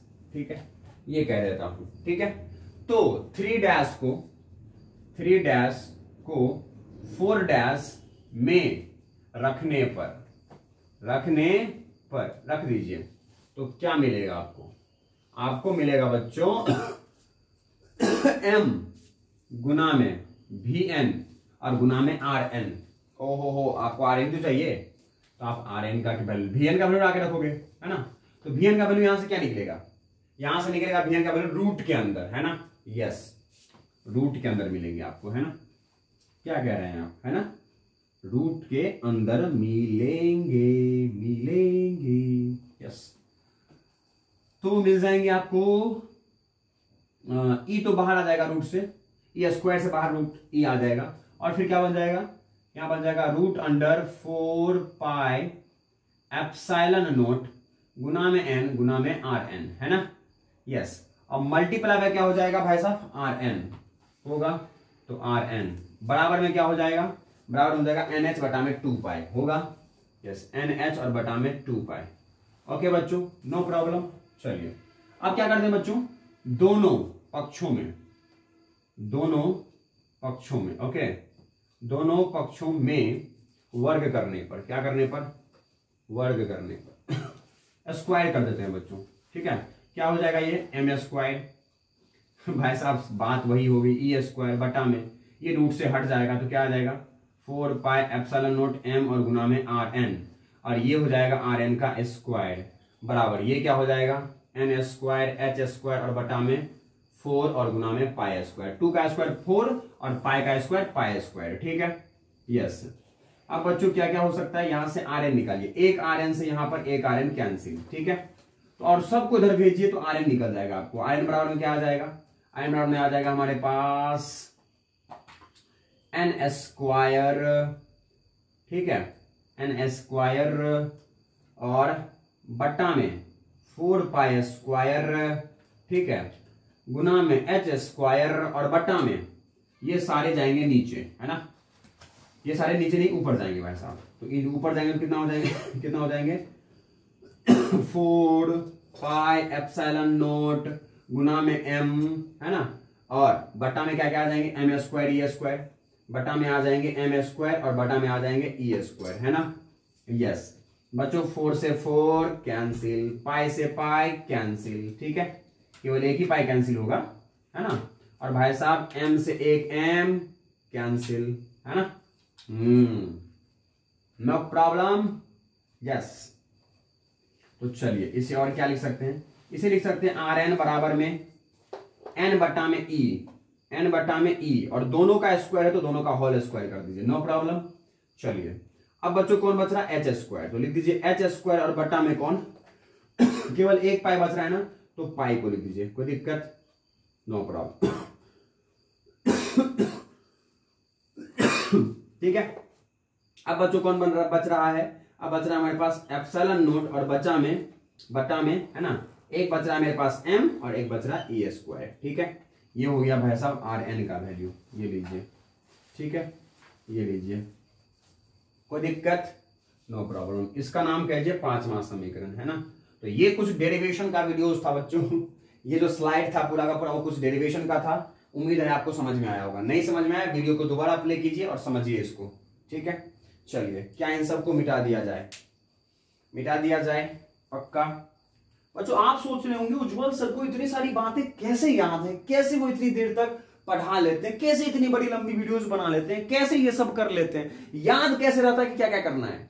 भाई साहब याद रखना पड़ता है। जिस दिन आप अपने आप से कल्पना कर लिए, आप अपने आप से संकल्प कर लिए ना भाई साहब कि मुझे ये इतने समय में खत्म करना ही है, बच्चों उस दिन आपका जीवन बदल जाएगा। मैं दावे के साथ कह सकता हूं उस दिन तुम्हारी तस्वीर बदल जाएगी। मैं कहता हूं उस दिन तुम्हारी नीयत बदल जाएगी। मैं कहता हूं जिस दिन अपने काम को तूने दूसरों के भार के बजाय समझना शुरू कर दिया कि ये मेरा काम है और रिजल्ट मुझे लाना है और मुझे ही इसके 2 दिनों में कंप्लीट करने हैं, मुझे इस सिलेबस को एग्जाम से 3 महीने कंप्लीट करना है, भाई साहब उस दिन से तुम्हारी तस्वीर बदल जाएगी।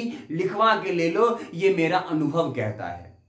वीडियोज बनाने से पहले भाई साहब ये सब करना मुझे जीवन का सबसे कठिन काम लगता है, लेकिन जैसे ये कैमरा स्टार्ट होती है, जैसे मैं यहां स्टार्ट होता हूं भाई साहब सब कुछ इजी इजी लगता है। समझ गए, भारी किसको नहीं लगता करने से पहले। करने निकलिए अब बहुत आसानी से हो जाते हैं भाई साहब। जो हमें पता होता है वो होता नहीं, और जो होता है हमें पता नहीं होता, और वही तो इतिहास बन जाती है। समझ गए बात, थैंक यू, धन्यवाद। इतनी देर की मोटिवेशन काफी है। चलिए मिटा दिए जाए इसे, ले लीजिए भाई साहब इसका स्क्रीनशॉट ले लिए होंगे आप। चलिए आगे बढ़ा जाए।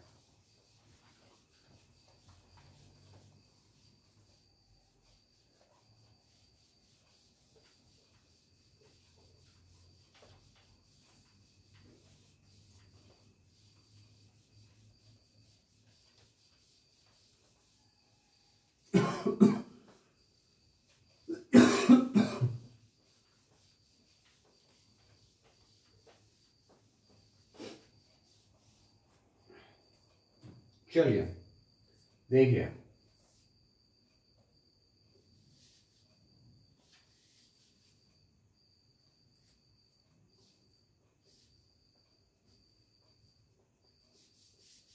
देखिए बच्चों, देखिए अब हम लोग आते हैं किस पर, वो आते हैं बच्चों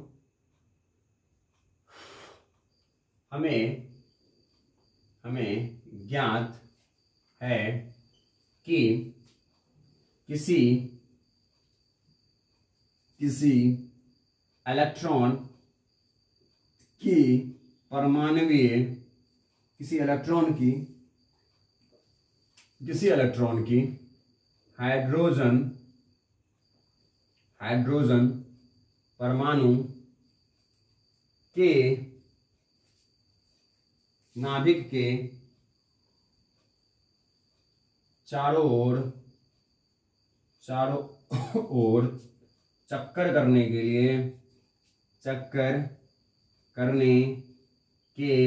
लिए कुल ऊर्जा इस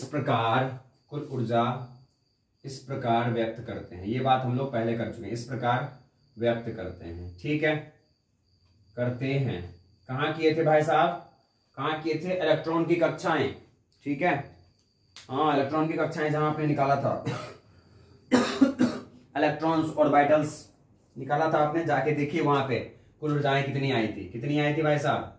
En बराबर में कितना आया था, चेक कीजिए आप, -E² बटा में 8 पाई एप्सिलॉन नॉट और गुना में R। ठीक है, यस, यही आया था। फिर से कहूंगा, फिर से तुम यही सोच रहे हो सर को इतना याद कैसे रहता है। भाई साहब मत सोचो, ये सवाल तुम्हें परेशान कर देगा। इस सवाल के बारे में सोचो कि हम कैसे याद करें। नीयत बदल जाएगी उस दिन, तस्वीर बदल जाएगी। ठीक है, चलिए आगे आइए, आगे आया जा भाई साहब। अब बच्चों, ओहो यहां पे एन क्यों लगा दिया। ठीक है, तो अब बच्चों किसी भी अन्य कक्षा में, ठीक है, इलेक्ट्रॉन की कुल ऊर्जा, किसी भी अन्य कक्षा n में इलेक्ट्रॉन की कुल ऊर्जा, ठीक है, कैसे दिखाई जाएंगी? En से दिखाई जाएगी, है ना। हाँ, हाइड्रोजन परमाणु के लिए ही, है ना, यस। क्योंकि बच्चों हाइड्रोजन परमाणु को, है ना, लिया जाना सरल था। हाइड्रोजन परमाणु की कक्षाएं दिखाना थोड़ा सा सरल था, इसीलिए हाइड्रोजन परमाणु की ही यहां पर कक्षाएं दिखा रहे हैं, वेग निकाल रहे हैं, त्रिज्या निकाल रहे हैं हाइड्रोजन परमाणु को ही लेकर के। ठीक है, मतलब परमाणु क्रमांक 1 लेख करके ये सारी डेरिवेशन की जा रही है परमाणु क्रमांक 1 लेख करके। ध्यान रखना, हाइड्रोजन परमाणु के लिए की जा रही है, हाइड्रोजन परमाणु के अलग अलग कक्षाओं की बात की जा रही है। यस, आज ये यहां से ऊर्जा क्या हो जाएगा, -E² बटा में 8 पाई एप्सिलॉन नॉट और गुना में Rn होगा क्या? No problem. चलिए, कोई दिक्कत नहीं बच्चों। ये समीकरण हो गया हमारे पास कौन सा? अब तक कितने समीकरण के लिए? 4, तो 5 कर देना, 5 कर दो 6 कर देना। ठीक है, चलिए बच्चों, Rn का भी अभी तुमने फॉर्मूला निकाला था। ठीक है, Rn के समीकरण, ठीक है, समीकरण है ना, फोर्थ में रखकर, ठीक है, फोर्थ में रखकर, ठीक है, एवं सभी नियतांकों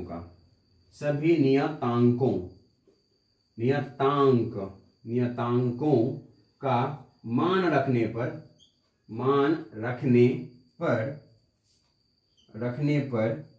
ठीक है, En प्राप्त होते हैं। क्या प्राप्त होते हैं बच्चों? En प्राप्त होते हैं हमें, En बराबर हमें प्राप्त होता है, ठीक है, En बराबर प्राप्त होता है -12.3 बट्टा में n² और ये होता है बच्चों जूल में। किसमें होता है? जूल में होता है। ठीक है, यस, -12.3 n² जूल। मैं एक बार देख लूं जरा, ये बच्चों -2.18 होता है, सॉरी, -2.18 गुना में 10 के घात -18 जूल बटा में n² रहता है। ठीक है, यस, नो प्रॉब्लम, समझ गए बच्चों? चलिए, हाँ, इतनी होती है। ओके, अब देखिए बच्चों, तो आपको ये याद रखनी है, डेरिवेशन करके नहीं दिखाना है। दोबारा मैं डेरिवेशन करके इसके, है ना, ऊर्जा की नहीं दिखा रहा हूं, क्योंकि भाई साहब वैसे ही है ना, चैप्टरों की बात की जाए, टॉपिकों की बात की जाए, तो ऐसे ही वीडियोस लंबे हो जाते हैं। फिर इन सब डेरिवेशन को दिखाऊं तो भाई साहब बहुत ही कठिन काम हम लोग उत्पन्न कर लेंगे अपने लिए। ठीक है, देखो बच्चों, अब परमाणुवीय ऊर्जा को, ये कौन सी ऊर्जा को बता रहा है? परमाणु के किसी कक्षा में ऊर्जा को। तो परमाणुवीय है ना, परमाणुवीय ऊर्जा को इलेक्ट्रॉन वोल्ट में दर्शाई जाती है। किस में दर्शाई जाती है? इलेक्ट्रॉन वोल्ट में दर्शाई जाती है। ठीक है, यस, इलेक्ट्रॉन वोल्ट में दर्शाई जाती है। समझ गए बात?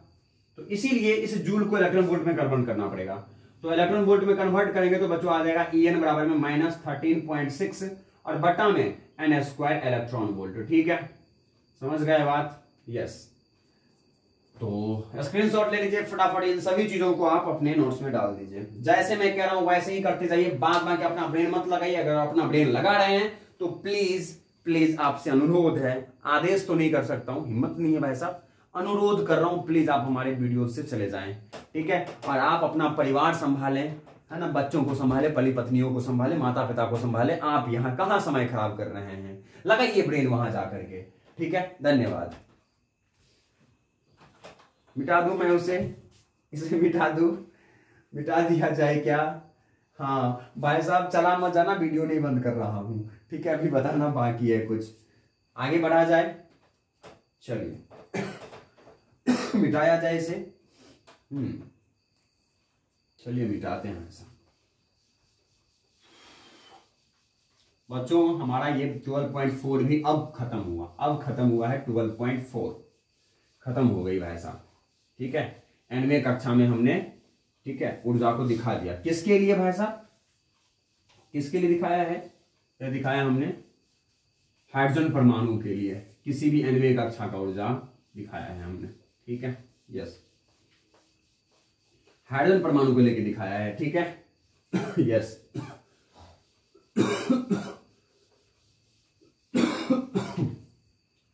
चलिए अब आते हैं बच्चों हम लोग किस पर? अब आते हैं 12.4.1 पर, जिसका नाम है ऊर्जा स्तर। क्या नाम है? ऊर्जा स्तर। ठीक है, ऊर्जा स्तर, नो प्रॉब्लम। एनर्जी लेवल्स, इसका नाम क्या होता है? Energy levels. ठीक है, ऊर्जा स्तरों की बात करेंगे। क्या होता है ऊर्जा स्तर? देखिए ऊर्जा स्तर क्या होता है वो हम लोग बातें कर लेते हैं जरा सा। किसके ऊर्जा स्तर की बात करेंगे भाई साहब? हाइड्रोजन परमाणु के ऊर्जा स्तर की। ठीक है, यस। तो सबसे पहला पॉइंट है हाइड्रोजन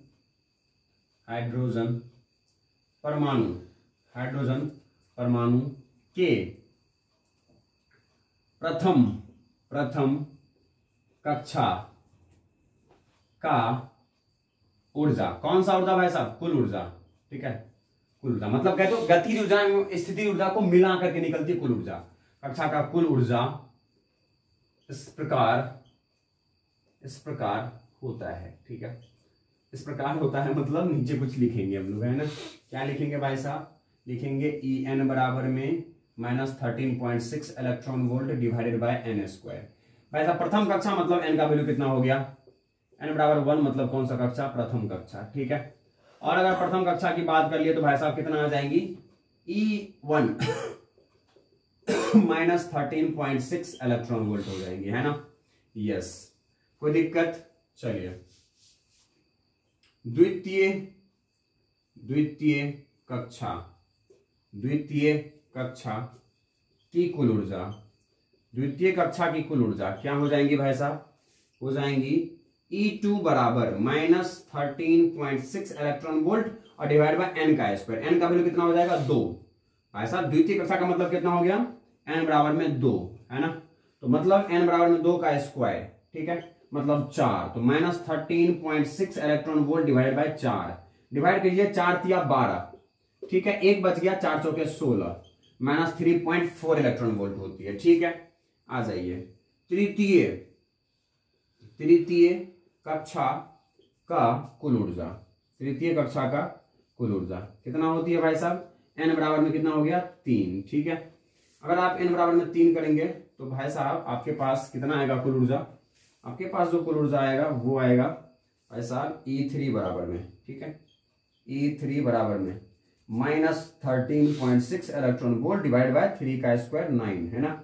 यस 9 से डिवाइड कीजिए, 9 1 जा 9, 4 बच जाएंगे, 9 5 जा 45, ठीक है। यस -1.5 इलेक्ट्रॉन वोल्ट, ठीक है। चलिए नो प्रॉब्लम, आ जाइए आप चतुर्थ कक्षा में। कौन से कक्षा में भाई साहब? चतुर्थ कक्षा में। ओके, चतुर्थ कक्षा के कुल ऊर्जा, ठीक है, कुल ऊर्जा कितनी होगी, ठीक है। आप सबको पता है भाई साहब चतुर्थ कक्षा का मतलब m बराबर में कितना हो गया, 4 हो गया। E4 -13.6 electron volt divided by 4 का स्क्वायर कितना हो जाएगा, 16। 16 से भाग कीजिए भाई साहब,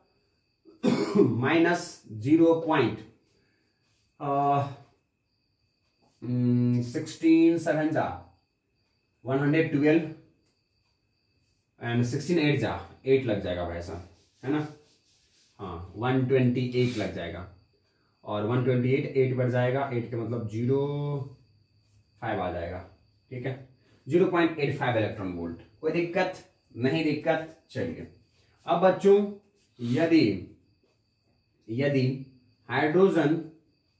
हाइड्रोजन ठीक है परमाणु के, हाइड्रोजन परमाणु के, ठीक है, हाइड्रोजन परमाणु के इलेक्ट्रॉन ऊर्जा का अवशोषण कर, ऊर्जा का अवशोषण कर, ठीक है, द्वितीय ठीक है कक्षा में पहुंच जाते हैं, द्वितीय कक्षा में पहुंच जाते हैं, ठीक है, द्वितीय कक्षा में पहुंच जाते हैं, तब ठीक है जाते हैं, तब प्रथम कक्षा में आने पर उत्सर्जित, ठीक है, उत्सर्जित विकिरण की ऊर्जा होंगी, ठीक है, होगी। क्या होगी भाई साहब? वो होगी E2 -E1 के बराबर। बोलिए हाँ या ना? होगा भाई साहब E1 -E2 के बराबर, ठीक है, और यही होगी h न्यू के बराबर। और इसका वैल्यू कितना आएगा? E1 -E2। E2 का वैल्यू कितना है देख लीजिए भाई, E1 का वैल्यू कितना है? -13.6 इलेक्ट्रॉन वोल्ट, है ना। हाँ अब यहां पे E2 E1 किसको कह रहा हूं? ओहो E2 लिख लो भाई साहब, E2 और -E1 लिखो तुम, ठीक है। E2 का वैल्यू कितना आया है भाई साहब? देखो क्यों कह रहा हूं मैं, देखो ये अधिक ऋणात्मक है, ये कैसे है भाई साहब? अधिक ऋणात्मक है या नहीं है?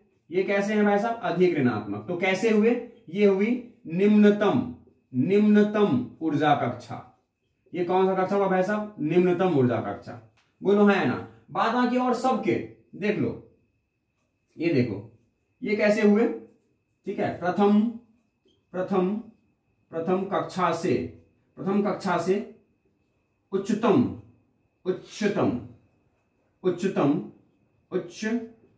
ऊर्जा वाले कक्षा है, ये ऊर्जा वाले कक्षा हुए। बोलो हाँ या ना? इस बात को भी लिख लेना है ना। यस, प्रथम कक्षा से उच्चतम ऊर्जा वाले, क्योंकि ये अधिक ऋणात्मक है तो निम्नतम हो गया, ये कम ऋणात्मक है तो इससे अधिकतम ऊर्जा वाला स्तर हुआ। बोलो हाँ या ना? तो अगर मान लो भाई साहब, कहां दिखाऊं मैं कहां दिखाऊं बताओ? क्या मैं इधर दिखा दूं? दिखा देता हूं, इस फिगर को बना लेना कि मान लो ये जो है वो द्वितीय कक्षा में पहुंच चुका है। ये क्या भाई साहब? E1 है ना। यस, कौन पहुंच चुके हैं भाई साहब?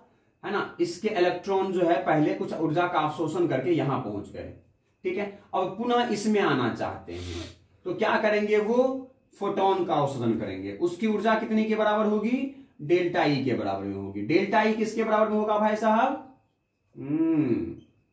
यस, ऊर्जा अवशोषण एवं उत्सर्जन, ऊर्जा अवशोषण एवं उत्सर्जन दिखाया गया यहां पे। बोलो हाँ या ना? हाँ भाई साहब, ये जो है यह इससे अलग है, ठीक है। ठीक है, ये देख लो। ओके, दिख रहा होगा वैसा आपको, आसपास दिख रहा होगा। लिख लीजिएगा ना, इस फिगर को बना लीजिएगा, E2 और E1। तो E2 उच्चतम ऊर्जा स्तर हुआ ना, और ये निम्नतम ऊर्जा स्तर हुआ, ठीक है। तो E2 बड़े वाले में से छोटे वाले को घटाते हैं, है ना। तो E2 का वैल्यू कितना है भाई साहब, -3.4, -3.4 इलेक्ट्रॉन वोल्ट, और फिर माइनस लगाएंगे, और E1 का वैल्यू कितना है भाई साहब, माइनस में, तो -13.6 इलेक्ट्रॉन वोल्ट है या नहीं है। तो भाई साहब बताइए माइनस माइनस कितना हो जाएगा, प्लस होगा, और प्लस कितना हो जाएगा, 13.6 इलेक्ट्रॉन वोल्ट। इसमें से घटाना है कितने को, 3.4 इलेक्ट्रॉन वोल्ट को, कितना बचेगा भाई साहब, 10.2 इलेक्ट्रॉन वोल्ट बचेगा। यस, तो यही ऊर्जा जो है वो उत्सर्जित होगी। इसका ऊर्जा कितना होगा भाई साहब, क्या आपके ये कैमरे में विजुअल है, बताइए मुझे। यस विजुअल है, ठीक है। तो पूरा स्क्रीनशॉट लीजिए भाई साहब, और इन सब को आप अपने नोट्स में डाल दीजिए 12.4.1 में। ओके, मुझे उम्मीद है आपको ये सब समझ में आ रही होगी। नो प्रॉब्लम, चलिए मिटाया जाए।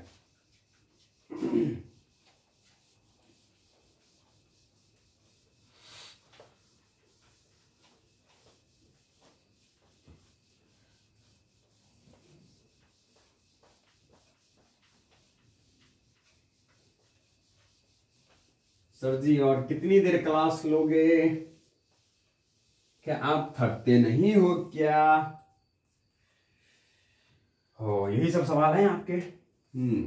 देखिए बच्चों, अवशोषण ऊर्जा क्या है ना, और उत्सर्जन ऊर्जा क्या है।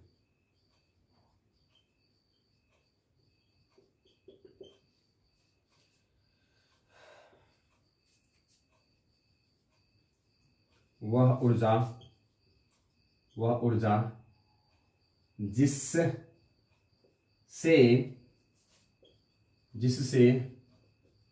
अवशोषित होकर इलेक्ट्रॉन निम्न ऊर्जा कक्षा से उच्चतम ऊर्जा कक्षा में पहुंच जाते हैं,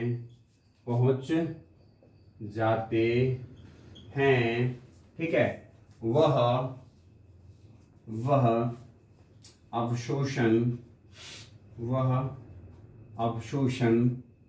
ऊर्जा कहलाता है, ठीक है।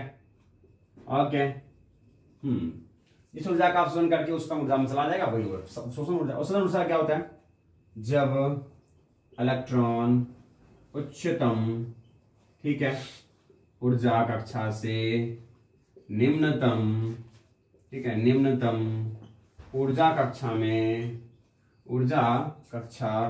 में आते हैं तब, ठीक है, ठीक है, फोटोन का उत्सर्जन करते हैं, तब फोटोन का उत्सर्जन करते हैं, ठीक है। उस स्थिति में,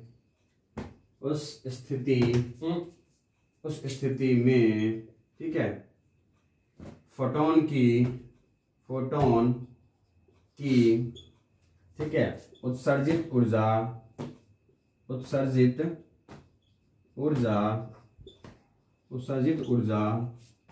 ठीक है, कहलाती है।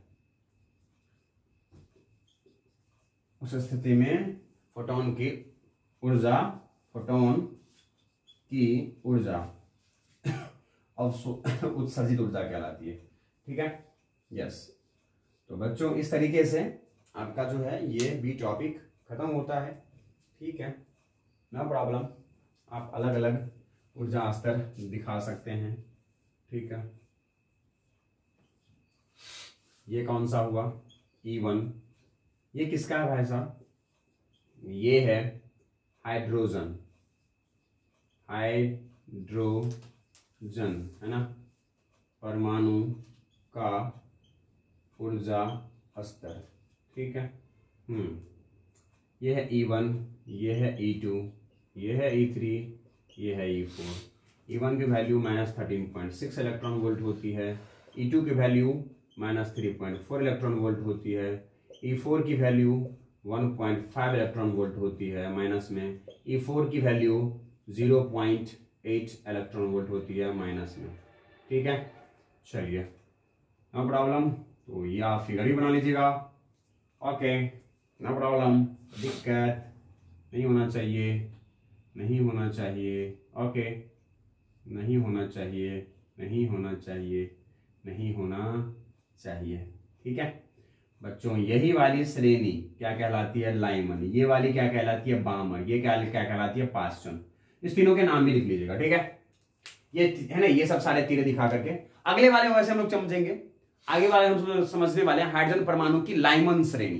ठीक है, उसमें समझेंगे हम लोग, बट यहां पे लिख लीजिएगा दिस इज लाइमन श्रेणी, दिस इज है ना लाइमन, बामर, ठीक है, और ये पास्चन। ठीक है, पास्चन श्रेणी, तीनों के नाम लिख लीजिएगा और ये फिगर दिखा लीजिएगा। ठीक है, चलिए आज की क्लास इतना ही। Thank you very much. कल मिलते हैं और नेक्स्ट वीडियो में मिलते हैं, और उस 2 वीडियो को है ना 2 पॉइंट्स को हम लोग कवर करेंगे। और 2 पॉइंट्स हमारे 2 टॉपिक बच रहे हैं, 14.5 एंड 12.5 एंड 12.6। उम्मीद करते हैं अगले क्लास में आपकी ये सारी टॉपिक्स खत्म हो जाएंगी। तब तक के लिए आप खुश रहें, खुशहाल रहें, खुश रखें, अपनों को भी खुश रखें, अपने परिवार को खुश रखें, माता पिता को खुश रखें, अपना ख्याल रखें, पढ़ाई करते रहें, मस्ती करते रहें, झूमते रहें, खुश रहें। ठीक है, मिलते हैं अगली बार। Till then bye bye, good night, and thank you to watch my this video. Bye bye, bye bye, bye bye.